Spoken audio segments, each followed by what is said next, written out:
Hey guys, welcome back to the Magfed Ranch Paintball channel. And today I'm going to be doing a tabletop review of the Lumix Speedring Crossbow Scope, otherwise also known as the Killer Instinct Crossbow Scope. But before I get into it guys, subscribe to the channel, smash that like button, share and comment, okay? Alright, let's get into it guys. So the Lumix Speedring Killer Instinct Crossbow Scope comes with a set of instructions as you see here. It also comes with the cap covers and actually the scope rings as well. So it comes ready to be pre-installed on your marker right off the box, which is very nice. The other reason why I wanted to do this review for you guys is because this crossbow scope is actually very affordable compared to the Hawk scope that I just did a review on, okay? This one I've seen online for around $80. And so, you know, for it to come with the cap covers, the rings, ready to install and everything like that, and being a variable speed, it's actually a pretty good bang for the buck scope. So I wanted to give you guys kind of a high-end scope review, and also kind of a budget and scope review, okay? The differences between the Hawk and the Lumix Speedring, of course, everybody wants to know, right? What is the price savings that you're saving on, right? I would say the scope rings are decent. They're obviously not, you know, the finest, but they're workable. So far, they've been able to hold up. Of course, you know, I've tightened them down. I've Loctited the settings so that make sure they haven't come loose. And so far, guys, so far so good. They haven't came loose at all. I do prefer, you know, the throw lever style rings that I have like on the Hawk scopes and some of the nicer rings, just for kind of that ease of use. But these so far isn't bad for, you know, being, you know, quote unquote free with the scope.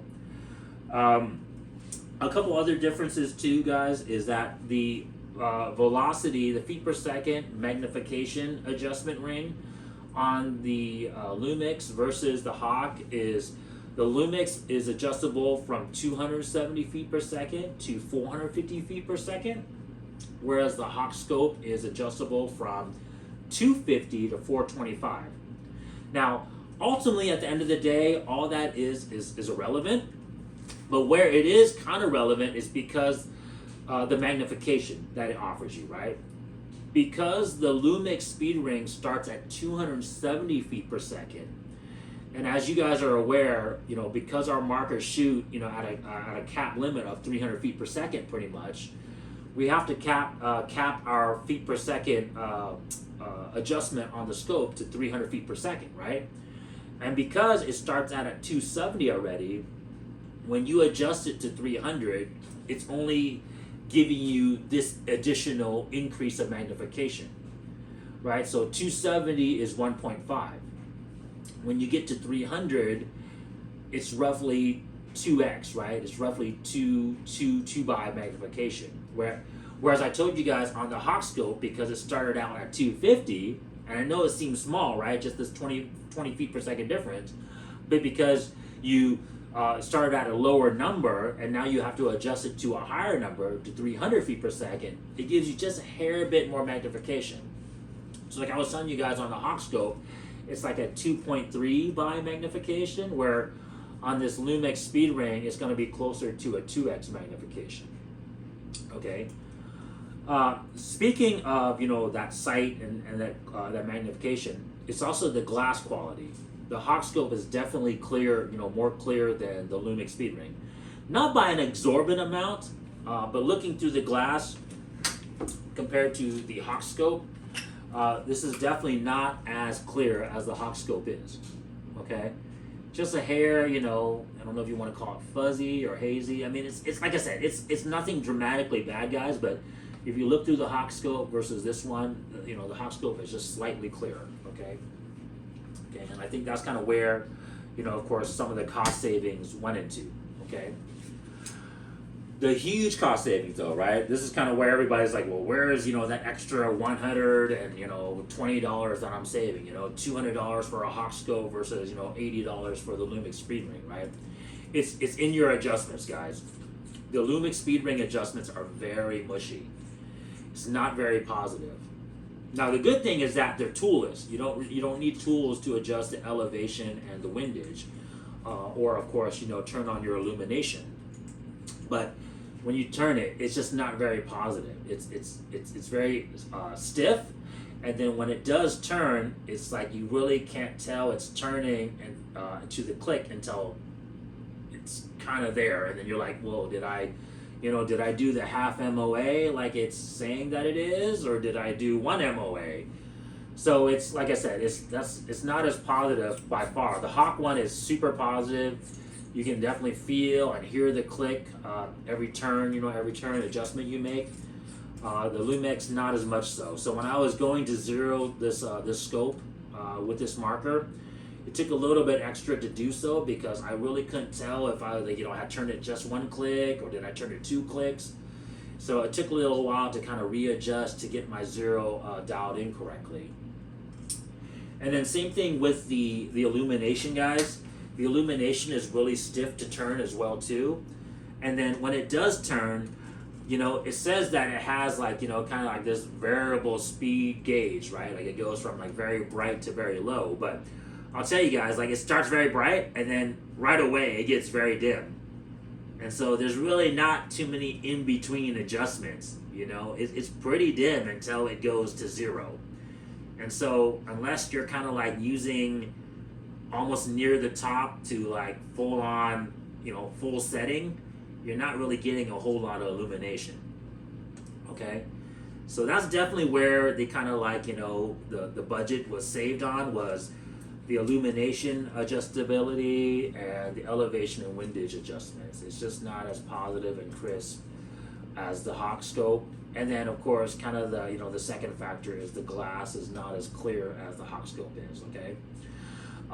It does come with a battery, so it comes with a battery for you guys. So it comes ready to be used, like I said, out of the box with the scope rings and everything as well too. So that is kind of a bonus over the Hawk scope, right? Because the Hawk scopes don't come with the scope rings. The other thing I do like about the scope for the price is the reticle on here. So it has this, this big horseshoe reticle, so it's kind of cool. That's almost kind of like, hey, it's kind of like a red dot, right? You see that big horseshoe for close range engagements. You just put the target in that big horseshoe, bam, you're pretty much good to go in terms of like, it's almost kind of like a 65 MOA circle on an EOTech, right? You just put that on your target with both eyes open and you should be good. And then of course the 20-yard zero, it's a triangle or like a chevron, okay? And then the bottom of that triangle is your 30-yard hold, okay? And then the circle dots below the triangle is going to be your 40, your 50, your 60, your 70, your 80, your 90, and your 100. So for a budget scope, this is pretty cool because it goes, it gives you your holds all the way out to 100 yards. And so like I was telling you guys with crossbow scopes, I really like crossbow scopes is because you don't got to mess with the FSR adjuster, out to 100 yards.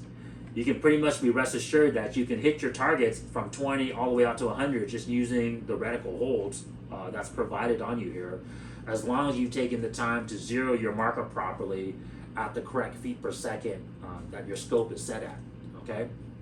So that's definitely a positive over, let's say, like a red dot sight. Okay. Cool. What else? Bam, bam, bam. One thing else too, guys. I mean, this thing did come with a set of instructions, but of course, the other thing they did kind of cheapen out on, of course, was the packaging. The Hawk Crossbow Scope did come in a really nice packaging. This kind of just came in kind of a fairly let's just say very inspirational packaging. But hey, does the packaging really matter at the end of the day? But like I was telling you guys, for the price, it ain't bad. But you can definitely see, where they saved a little bit of the money and the adjustments, and of course the clarity of the glass. And then the other thing too is like Hawk does a really good job on their website in terms of support, like showing you the technical data of their scope, and also kind of like how to adjust your scope, how to range your scope, how to zero your scope, and what each magnification stands for. Because this is a more affordable company, there was not that much information out there about it. So it took me some time to kind of like, obviously using the instructions they have. And of course, luckily, I had some experience with the hawk scopes already. I was able to figure out, what the zero, how to dial it in. But for you guys out there that don't know, like I said, if you just pick up the scope, unfortunately, there's not a whole lot of information out there on it. So that was a little bit difficult. So the hawk scope definitely had a little bit better support. But I'm hoping that this video that I shot for you guys will give you guys a little bit more insight in terms of what the scope is and its quality and its pros and cons versus a more expensive scope like the hawk scope. So guys, if you guys like the video, subscribe, smash that like button, share and comment, and I'll check you guys on the next one. Peace.